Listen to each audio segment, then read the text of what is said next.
Everyone, good evening once again.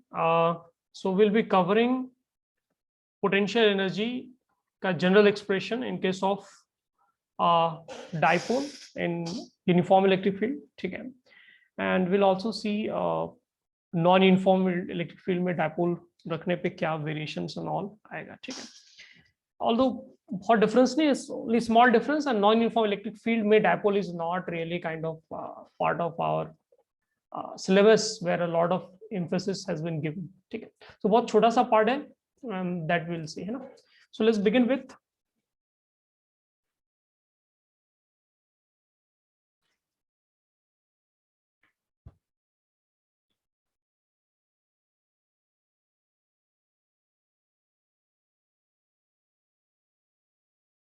Start करते हैं.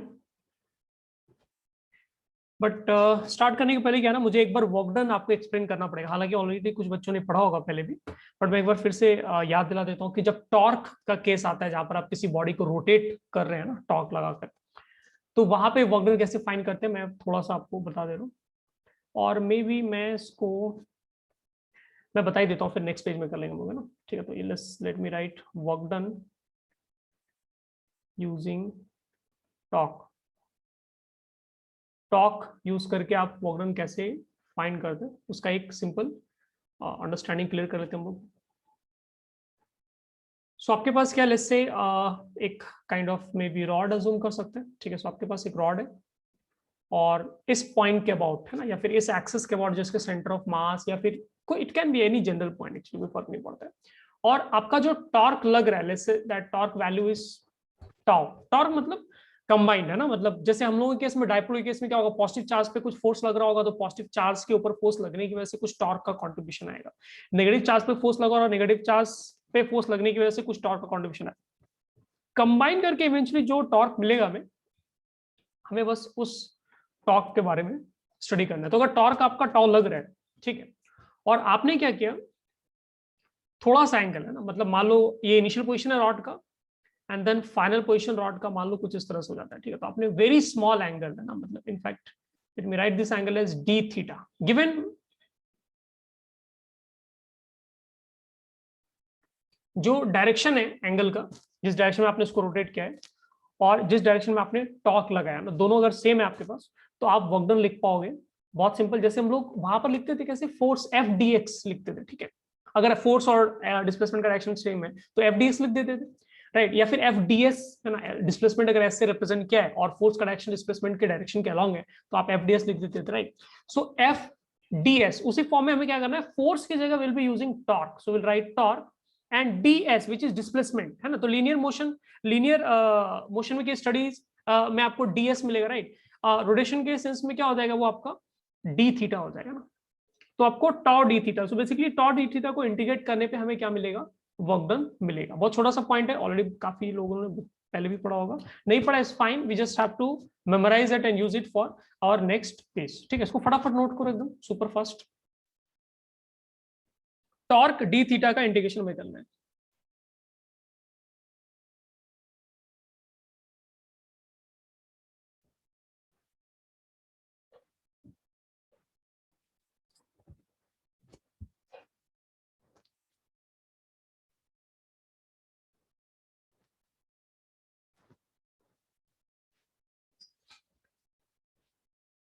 Clear note, chat पे रिप्लाई कर दो ना, 1 मिनट में आना चाहिए. Okay done, fine, awesome. तो मोर और लेस सारे बच्चों को हो गया. Anant, are you done with this thing? Anant class में हो भी या नहीं हो? माइक वर्क नहीं करा, डैम श्योर. ओके फाइन, ठीक है. तो नेक्स्ट केस देखते हैं ना जो मैं पढ़ना था. So that case was potential energy का मैं जनरल एक्सप्रेशन ढूंढना है. So will be finding potential energy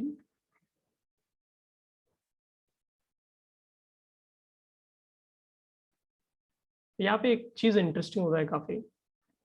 generally हम लोग क्या है, जैसे इन्फिनिटी पे हम लोग पोटेंशियल एनर्जी जीरो कंसिडर करते हैं, या फिर आप बोलो कि आपका जो इलेक्ट्रोस्टैटिक फोर्स का या फिर इलेक्ट्रोस्टैटिक पोटेंशियल जो एक्सप्रेशन है, उस एक्सप्रेशन में आपको इंडिकेट वगैरह करके डिनोमिनेटर में आपको डिस्टेंस मिलता है, तो आपको ये फील आता है कि अगर काफी ज्यादा बड़ा डिस्टेंस पे अगर हम लोग देख रहे हैं तो इलेक्ट्रोस्टैटिक पोटेंशियल एनर्जी जीरो होगा, है ना। तो वहां पर हम लोग उतना समझने की कोशिश नहीं करते कि इन्फिनिटी पे पोटेंशियल एनर्जी जीरो ले रहे हैं, हमें ऐसा फील होता है कि वो डिराइव करके निकल रहा है कि इन्फिनिटी पे या फिर काफी बड़े डिस्टेंस पे पोटेंशियल एनर्जी जीरो आ रहा है, रादर देन अजम्पशन के कि इन्फिनिटी पे एक्चुअली हम लोग पोटेंशियल एनर्जी जीरो ले रहे हैं, ठीक है। तो वहां हम लोग उसको एज ए अजम्पशन डील नहीं करते, बट यहाँ पर आपको काफी क्लियर हो जाएगा कि आप पोटेंशियल एनर्जी अलग अलग सिनेरियो में आपको डिफाइन करना होता है, आपको एक रेफरेंस लेना ही होता है, एंड देन फिर आप कंपेयर कर पाते हो कि पोटेंशियल एनर्जी कितना इंक्रीज हुआ या फिर कितना डिक्रीज हुआ, and same thing will be using in gravitation also, ठीक है।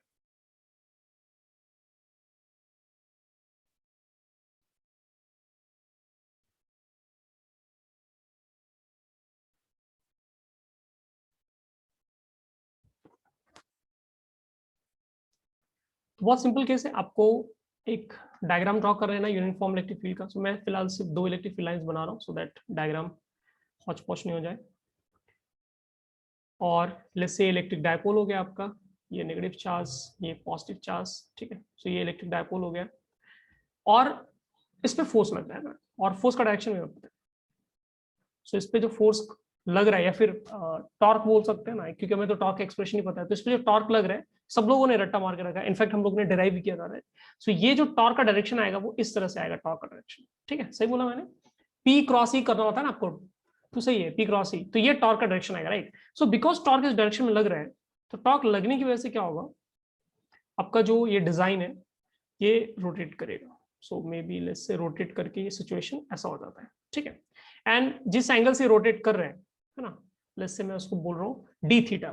तो आपको ये निकालना है कि अगर, ध्यान से सुनना क्या बोल रहा हूँ, पोटेंशियल कैलकुलेशन में आप क्या करते हो, जो भी चेंज हो रहा होता है ना उसको स्लोली करते हैं, सो दैट काइनेटिक एनर्जी का एक्सप्रेशन हम लोग कहीं इंट्रोड्यूस नहीं करें। We just want to apply exact amount of force या फिर exact amount of torque in opposite direction, बस थोड़ा सा ज्यादा, सो दैट हम लोग उसको मूव करा पाए। जैसे फॉर एग्जाम्पल अगर मैं पॉइंट ए से पॉइंट बी अगर मैं रोटेट कराना चाह रहा हूं, तो मैं बस इतना सा जो इंटरनल टॉर्क लग रहा है वो क्लॉकवाइज डायरेक्शन में, राइट। तो मैं क्या करूंगा, एंटी क्लॉकवाइज डायरेक्शन में टॉर्क लगाऊंगा इसके इक्वल, और थोड़ा सा मैं कम लगाऊंगा so that eventually A to B वो रोटेट कर पाए, right. If that is the case,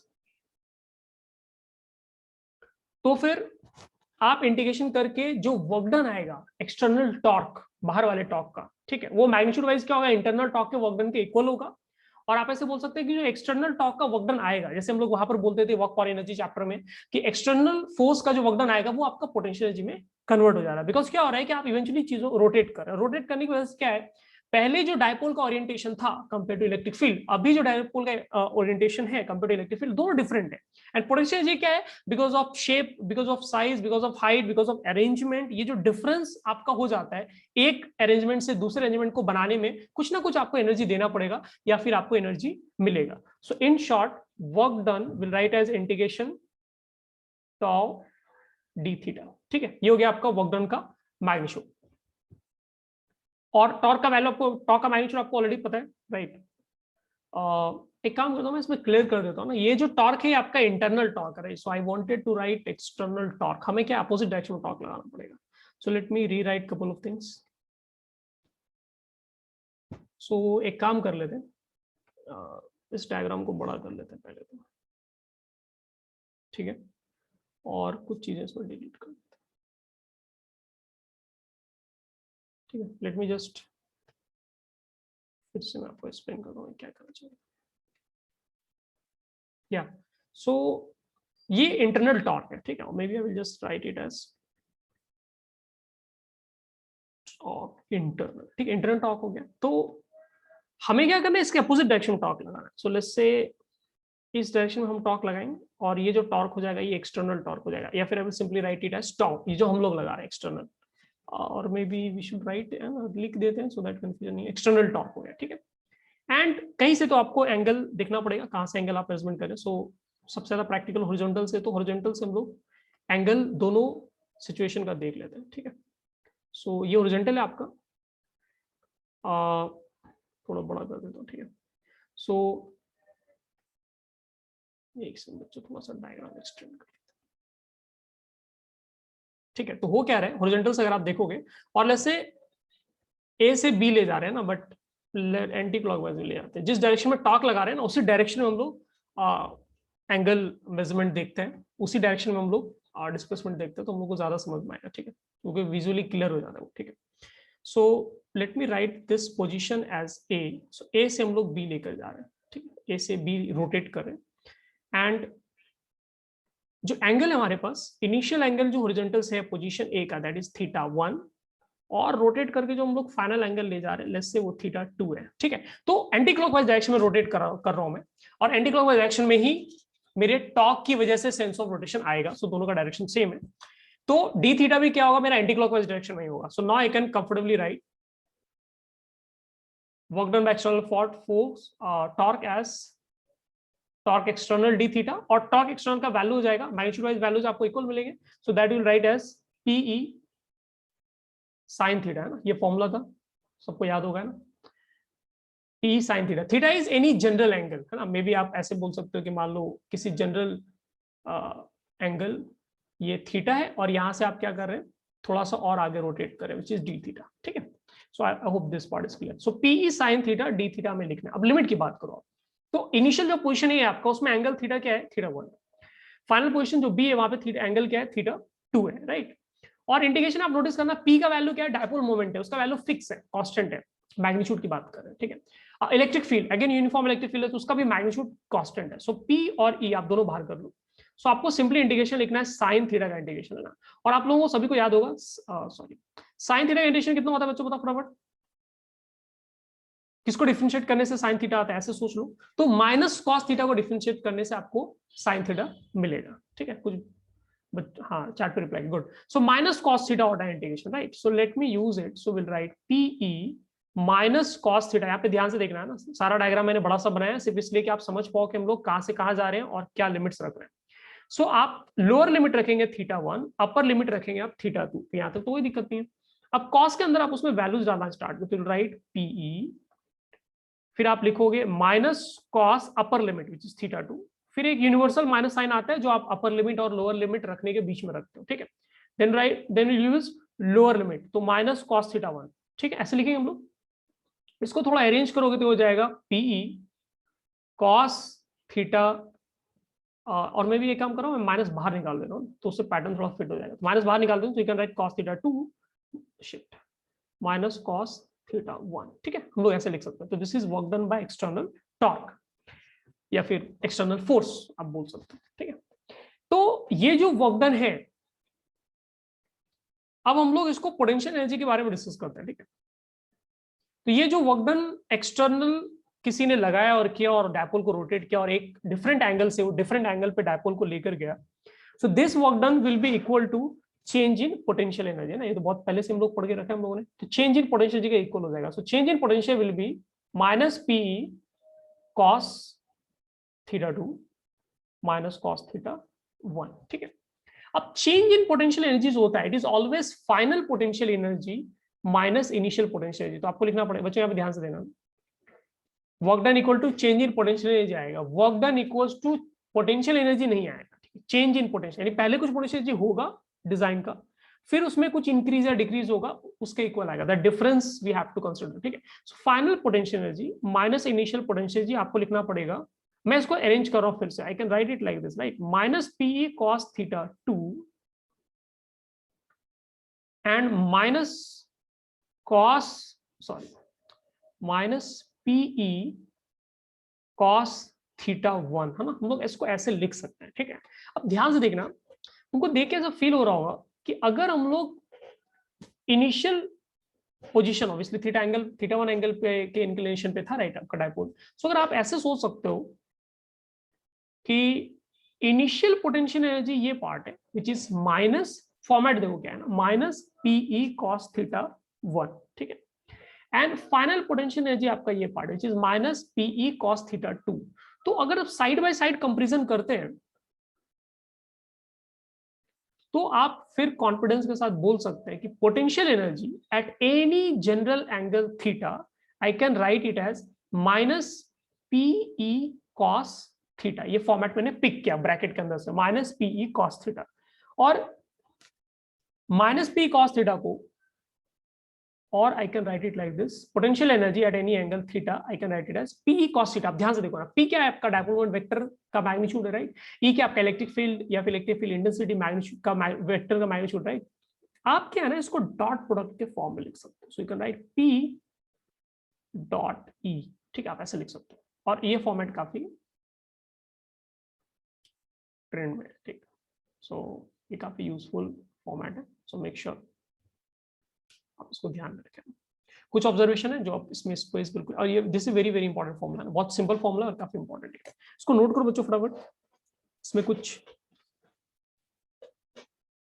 मुझे एक और ऑब्जर्वेशन लिखना था, बट ठीक है, नेक्स्ट पेज में कर लेंगे। एक बार सब लोग नोट कर लो, फिर मैं डायग्राम एक्सप्लेन करता हूँ, ठीक है। या फिर मैं एक्सप्लेन कर देता हूँ ना। तो बेसिकली डायग्राम में क्या है, आपका जो डायपोल है वो एंगल थीटा 1 हॉरिजॉन्टल से बना रहा था इनिशियली।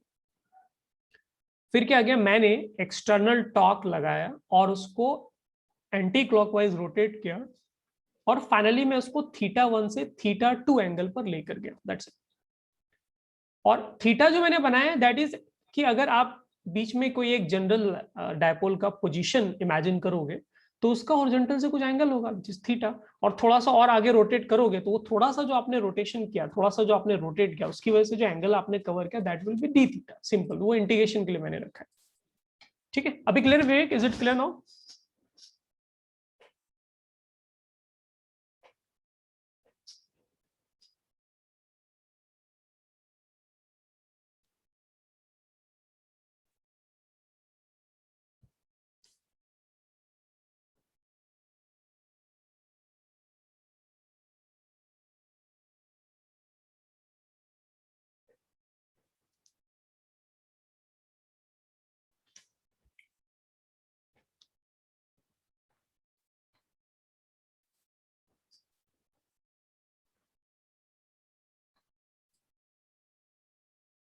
फास्ट नोट करो बच्चों, और नोट क्या हो जाए तो बता देना।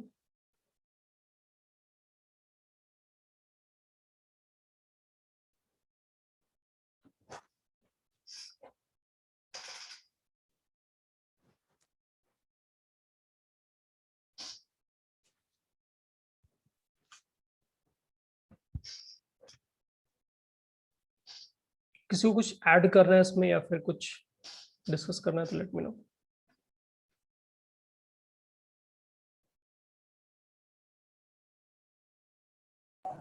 सर हम लोग अगर ये नेगेटिव साइन हटा दे तो, मतलब ओपन करके, तो कैसे भी करोगे एक्सप्रेशन तो ये आएगा। तो सर ये फाइनल, नेगेटिव साइन। अगर मैं थीटा 2 और थीटा 1 के टर्म्स में डिफरेंस के फॉर्म में अगर मैं लिखना चाहता हूँ, तो नेगेटिव साइन कॉमन है, कुछ भी करो फॉर्मेट तो ये आएगा, राइट। मतलब आपके राइट साइड में तो माइनस पी कॉस थीटा 2 ही बचेगा, and plus P cos theta 1 यही बचेगा ना। ओके सर, समझा ना ये तो समझा। फिक्स है, बस मैंने रीअरेंज किया, कुछ किया नहीं।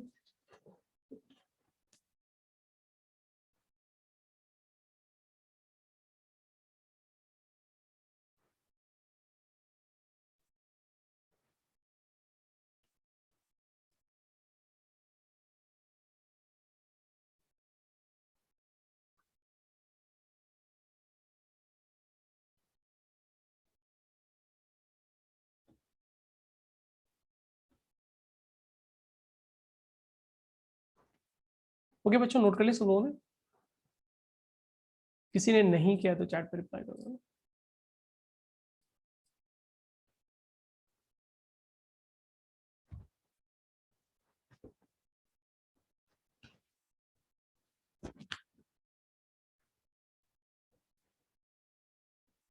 कर लो, आराम से नोट कर लो, कोई दिक्कत नहीं।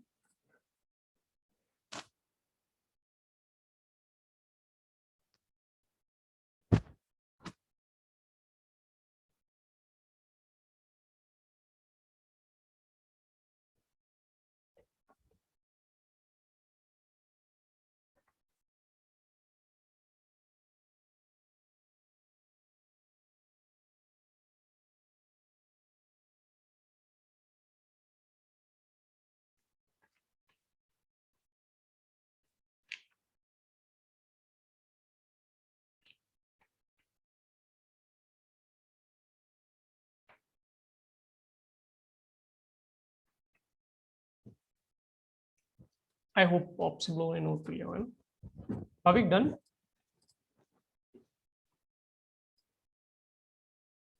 Okay awesome. ठीक है, इसमें कुछ ऑब्जर्वेशन था, एक बार ये कॉपी कर लेते हैं, ये टर्म में कॉपी कर लेता हूं, ठीक है।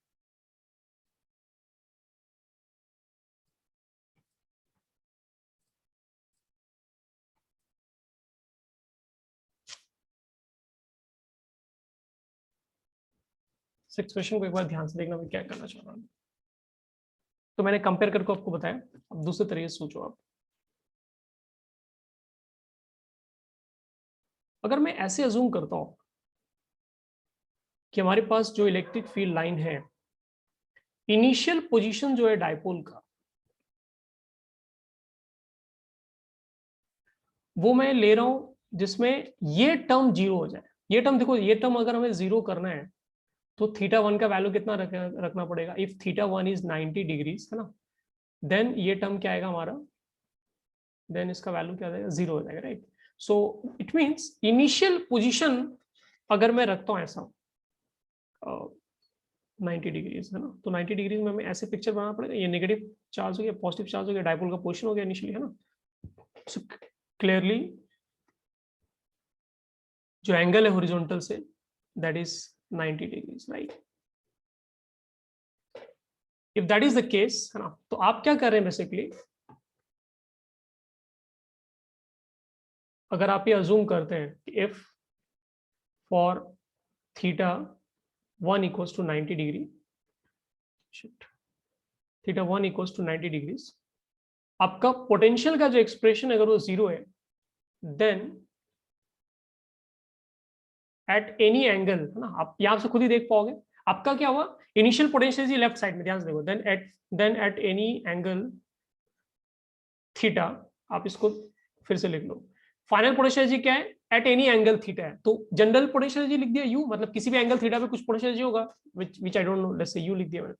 एंड इनिशियल पोटेंशियल, इनिशियल मतलब 90 डिग्री, वो मैं उसको इनिशियल पोजीशन कंसीडर कर रहा हूँ, रेफरेंस। सो वहां पे वो पोटेंशियल जी क्या लिख रहा हूँ, जीरो। तो राइट साइड हमारे पास क्या बच जाएगा, minus PE cos theta two, theta two मतलब फाइनल एंगल, तो फाइनल एंगल क्या है, मैंने जनरल एंगल थीटा लिया है, थीटा लिख दूंगा और ये आपका जीरो हो जाएगा। सो यहां से you can write potential G equals to minus PE cos theta, or maybe you can write it as minus p dot e, ठीक है, आप ऐसे भी इसको लिख सकते हैं, ठीक है। इसका मतलब क्या हुआ, पोटेंशियल एनर्जी जो हम लोग कहां पे कंसीडर कर रहे हैं, zero, theta equals to 90 degree, यानी जब आपका इलेक्ट्रिक फील्ड लाइंस ऐसे हो, राइट साइड की तरफ जा रहा हो, और इलेक्ट्रिक डायपोल आपने एकदम ऐसे रखा है जिसमें 90 डिग्री से एक्स एक्सिस का एंगल बना रहा है, उस सिनेरियो का एक्चुअली बोल रहे हैं आप कि हमारा यहाँ पर पोटेंशियल एनर्जी जो दैट इज जीरो, ठीक है। इसको नोट करो बच्चों फास्ट, किसी को कुछ ऐड करना है इसमें तो लेट मी नो। जीरो कैसे हो सकती है सर, जब वो पैरेलल होगा तब जीरो होनी चाहिए ना। मैं क्वेश्चन का मीनिंग नहीं समझा तुम्हारा, what do you mean by zero कैसे हो सकते हैं? सर 90 डिग्रीज पे तभी भी होगी, उसके पास थोड़ी पोटेंशियल एनर्जी स्टोर्ड है जब नहीं, ये आप मीनिंग नहीं समझे। आपने अज्यूम किया कि अगर थीटा 90 डिग्रीज है तो let's assume it as a reference, and reference का मतलब क्या होता है, आप वहां पे पोटेंशियल एनर्जी क्या सेट करेंगे, आप जीरो सेट करेंगे, समझ मेरी बात को। और अगर आपने उस पोजीशन को आपने रेफरेंस लिया और उसको 90 डिग्रीज बोला, कि आपने बोला कि 90 डिग्रीज पे जब मैं रखता हूं, यही मेरा रेफरेंस है, यहां पर पोटेंशियल जी मुझे अगर जीरो कंसीडर करना है, देन किसी भी जनरल एंगल थीटा पे आप पोटेंशियल जी लिख पाओगे माइनस पी डॉट ई के फॉर्म में, अदरवाइज आप नहीं लिख सकते, ठीक है, आपको कुछ और लिखना पड़ेगा। So for the sake of simplicity हम लोग क्या करते हैं इस डायपोल के केस में, जब डायपोल वर्टिकल हो, compare I mean perpendicular to electric field हो, स्पेशली जैसे मैंने डायग्राम बनाया, उस सिनेरियो में हम लोग अज्यूम करते हैं कि डायपोल के पास जो पोटेंशियल एनर्जी है that is zero, so that मैं जनरल किसी भी एंगल पे सुंदर सा छोटा सा फॉर्मूला डायपोल पोटेंशियल एनर्जी का मैं लिख पाऊँ, है ना। मैंने आपको बोला था कि पोटेंशियल एनर्जी क्या, आपको कहीं पर रेफरेंस लेना होता है, कि आप कहीं पर अज्यूम करोगे कि जीरो है, तो फिर किसी दूसरी जगह का आप पोटेंशियल एनर्जी के बारे में बात कर सकते हैं, ठीक है। Otherwise you can only talk about change in potential, it's like मैं क्या बोल रहा हूँ, जैसे मेरी सैलरी मुझे नहीं, मान लो तुम्हें नहीं पता मेरी सैलरी क्या है, राइट? तो अब तुम्हें अगर तुम्हें अगर किसी ने बताया कि सर की सैलरी 10,000 से इंक्रीज हो गई, राइट? तो दैट इंक्रीज इज चेंज, तो आप क्या चेंज स्टडी कर रहे हैं, आप चेंज के बारे में डिस्कशन कर रहे हैं कि सर को 10,000 एक्स्ट्रा मिलेगा, right? That is positive increment, basically वो इंक्रीमेंट हो गया, बट वो चेंज है, that is not my salary, right? तो अगर आपको मेरे सैलरी के बारे में डिस्कशन करना है तो आपको मेरा सैलरी एज ए रेफरेंस कुछ अज्यूम करना पड़ेगा ना, आपको अज्यूम करना पड़ेगा कि मे बी 1 लाख है, मे बी सर की सैलरी 0 है। सो इफ यू अज्यूम कि मेरी सैलरी 0 है, तो फिर आप बोल पाएंगे कि नाउ सर की salary will be 10,000, why? Because मैंने इनिशियल सैलरी 0 अज्यूम किया था। So that is the problem with potential energy. Potential energy किसी एक पर्टिकुलर सिनेरियो के लिए आपको अज्यूम करना पड़ेगा कि ये 0 है, सो दैट आप किसी दूसरे सिनेरियो के लिए उसके टर्म्स में आप बोल पाए। और 0 बोलना, 0 लेने के बाद क्या है, फॉर्मूला देखने में सुंदर लगता है, दैट्स इट, और कोई रीजन नहीं इसके पीछे। ओके। ठीक है, यही मैं एक्सप्लेन करना चाह रहा था। पोटेंशियल एनर्जी जैसे ग्रेविटेशन पढ़ते हैं कुछ लोग, तो ग्रेविटेशन में क्या है, इन्फिनिटी पे पोटेंशियल एनर्जी कुछ लोग 0 लेकर प्रॉब्लम सॉल्व करते हैं। और आपने वर्क पावर एनर्जी में देखा होगा, आप अर्थ के सरफेस पे पोटेंशियल एनर्जी 0 लेके प्रॉब्लम सॉल्व करते हैं, कमाल है। कभी आप अर्थ के सरफेस के अंदर जाके पोटेंशियल एनर्जी 0 लेके प्रॉब्लम सॉल्व करते हैं, राइट? तो रेफरेंस आपके ऊपर है, आप पोटेंशियल एनर्जी कहीं पर भी आप 0 अज्यूम कर सकते हैं, बट जैसे ही आपने 0 कहीं पर कंसिडर किया, उसके क्रॉसपॉन्डिंग हर अलग अलग पॉइंट का अब फॉर्मूला विल बी डिफरेंट। सुन मेरी बात?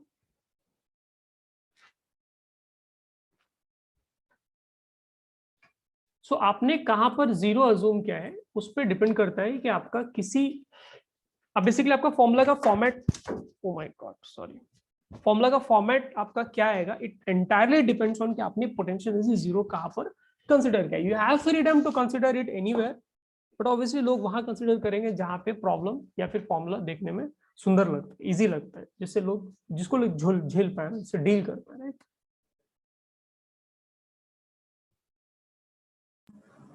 ओके। आई होप सबने नोट कर लिया होगा ना, बहुत छोटी सी चीज थी, ठीक है। Let me add one more point, है ना।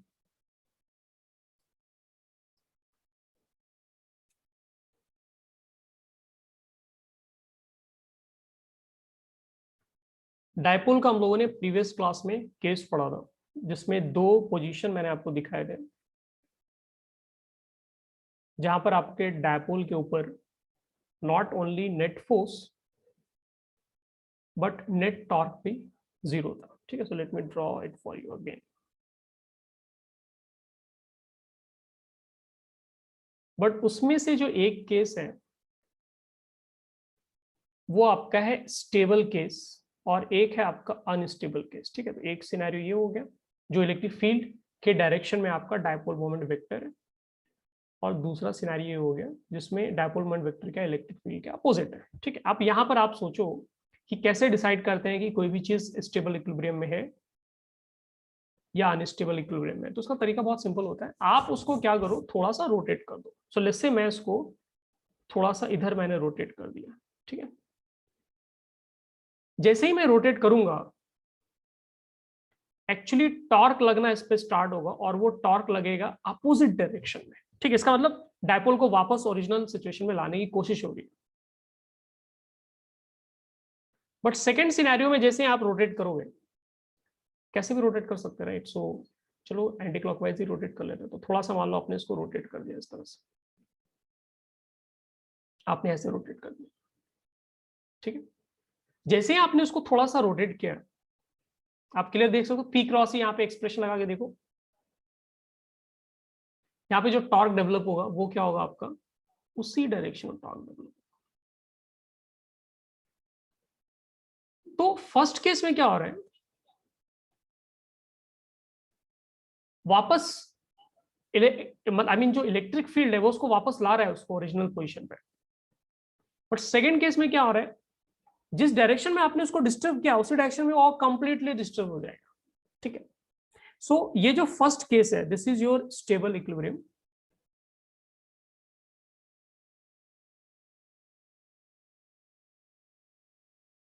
और ये हो गया आपका अनस्टेबल इक्विलिब्रियम। तो स्टेबल इक्विलिब्रियम कब मिल रहा है? जब आपका एंगल क्या है? Theta 0 degree. अनस्टेबल इक्विलिब्रियम आपको कब मिल रहा है? जब आपका एंगल क्या है? 180 डिग्री। इनफैक्ट आप नोटिस करेंगे पोटेंशियल एनर्जी स्टेबल इक्विलिब्रियम के लिए थीटा 0 डिग्री आप पुट करो अपने फॉर्मूले में, आपका नेगेटिव आएगा, चल रहा है माइनस पीई वैल्यू आएगा, माइनस पीई कॉस 0 डिग्री आएगा, which basically means minus P. मतलब स्टेबल इक्विलिब्रियम में आपका पोटेंशियल एनर्जी क्या है? नेगेटिव है। एंड अनस्टेबल इक्विलिब्रियम में आपका पोटेंशियल एनर्जी देखो क्या है, आपका पोटेंशियल एनर्जी क्या आ रहा है यहाँ पर? पॉजिटिव आ रहा है। ठीक है, इसको नोट करो बच्चों फटाफट।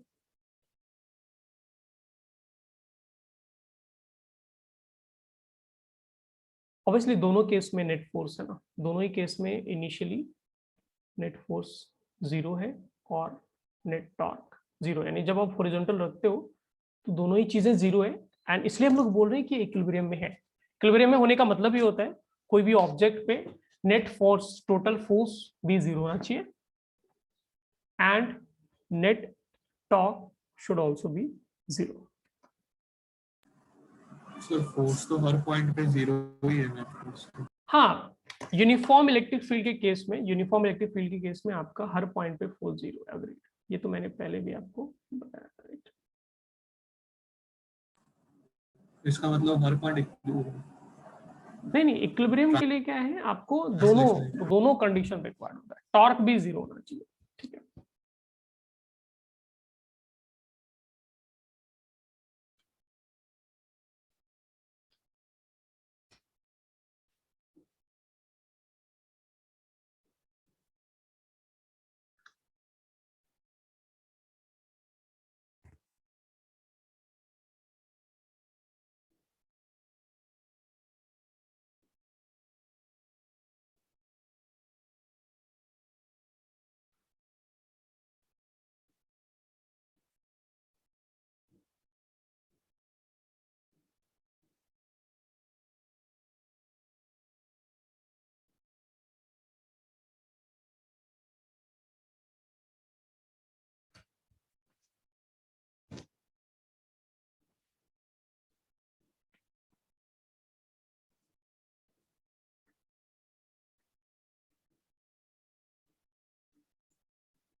Okay, so I am assuming more और लेस दोनों नोट कर लिए, बस एक छोटा सा पोर्शन हमें देखना है, that will see in next part.